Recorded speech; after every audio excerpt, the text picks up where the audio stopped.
મુંબઈથી 2000 યાત્રીઓ માતાના મઢે દર્શન માટે નીકળ્યા. સાયકલ યાત્રીઓ નવસારી ખાતે પહોંચ્યા. મુંબઈથી 2000 યાત્રી માતાના મઢ દર્શને નીકળ્યા. સાયકલ યાત્રીઓ નવસારી ખાતે પહોંચ્યા. મુંબઈથી કચ્છના મઢવાળી આશાપુરા માતાના મંદિરે જતા સાયકલ યાત્રીઓ માટે નવસારી ઉમા ભવન ખાતે સેવા કેમ્પ યોજવામાં આવ્યો છે. દર વર્ષે આ કેમ્પ છેલ્લા કેટલાક વર્ષોથી નિયમિત રીતે યોજવામાં આવે છે.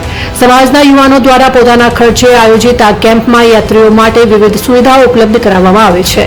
તેમજ ભોજન વ્યવસ્થા, સાયકલ રિપેરિંગ સેવા અને આરામ માટેની વ્યવસ્થાઓનો સમાવેશ થાય છે. આ સેવાઓ 24 કલાક ઉપલબ્ધ રહે છે. આ વર્ષે મુંબઈથી લગભગ 2000 યુવાનો સાયકલ પર નીકળ્યા છે. તેઓ 1100 કિલોમીટરનો પ્રવાસ કરીને મઢવાલી માતા આશાપુરાના દર્શન કરશે. આ સેવા કેમ્પનો લાભ અત્યાર સુધીમાં હજારો ભક્તોએ લીધો છે. અલ્પેશ કશ્યપ, નવસારી.